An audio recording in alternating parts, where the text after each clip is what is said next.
Welcome back to the 12 Days of Christmas, Yuletales from Christmas Past. Today we're diving into 12 unforgettable royal Christmas stories. From chaotic coronations to lavish feasts, these moments from British history will show you that royal Christmases weren't always as festive as you'd expect.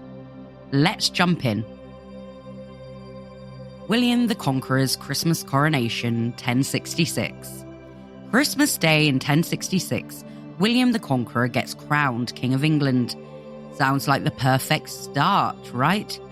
Well, the crowd's cheers were mistaken for a rebellion, and before anyone could say, "Long live the king," soldiers were setting fire to nearby buildings.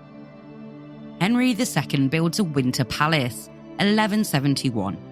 In 1171, King Henry II took Christmas in Dublin to a new level by building a winter palace for the occasion.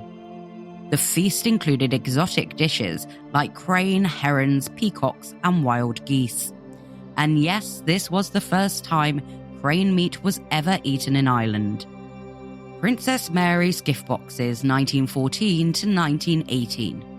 During World War I, Princess Mary sent gift boxes to soldiers at the front, filled with cigarettes, sweets, and knitted garments. These small gestures kept spirits high and gave soldiers something to smile about during some of the toughest times. We have a video on this if you'd like to check it out. Just use the link above. Pantomimes at Windsor Castle, the 1940s. Princess Elizabeth and Princess Margaret brought some holiday cheer during World War II by hosting pantomimes at Windsor Castle.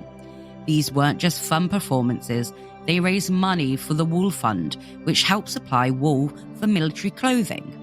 In 1943, Princess Elizabeth starred in Aladdin. Talk about a royal debut. A Royal Christmas Card, 1923. The Royal Christmas Card tradition began in 1923 with the Duke and Duchess of York, future King George VI, and Queen Elizabeth, along with their young daughter, Princess Elizabeth. It started with a simple photo, and now, well, it's one of the most anticipated cards of the season. A Christmas Theft, 1950. On Christmas Day in 1950, the Stone of Scone was stolen from Westminster Abbey by some students. It had been taken by King Edward I in 1296 and sat underneath the coronation chair. The stone disappeared, reappeared in Scotland a year later, and is now at Edinburgh Castle. So it was a royal heist, if you will. Christmas gifts in the Middle Ages, 1392. In the 14th century, Londoners gifted King Richard II a one-humped camel and a pelican. Yes, that's right, a camel and a pelican. Not exactly the usual festive fare, but then again, it was the Middle Ages where unusual was practically the norm. Christmas is cancelled, 1647. After Charles I was defeated in the English Civil War, the Puritan-controlled Parliament decided to axe the fun. In 1647, they banned Christmas, calling it wasteful and overly indulgent. Check out our video on a Puritan Christmas for more on this. Queen Victoria's Christmas Tree, 1848. Queen Victoria and Prince Albert's Christmas tree at Windsor Castle in 1848 kicked off the Christmas tree craze in Britain. A simple family portrait around the tree became a sensation, making the Christmas tree a royal and national tradition. Henry III's Christmas Feast, 1254. When King Henry III celebrated Christmas at Woodstock Palace, he didn't skimp on the feast.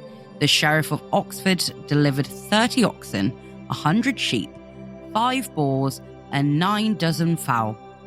That's not just a holiday dinner, that's an all-out royal banquet.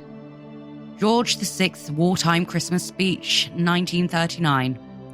In the midst of World War II, King George VI delivered his Christmas speech, offering comfort to a nation despite his famous stutter.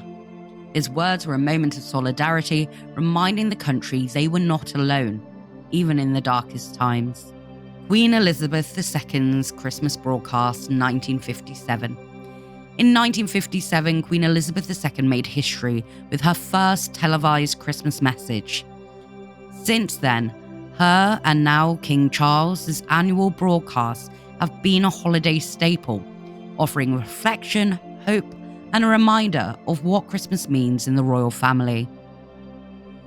These are just a few royal Christmas moments that highlight the eccentricities and enduring tales of the British monarchy, because royal Christmases have never been quite as simple as they seem.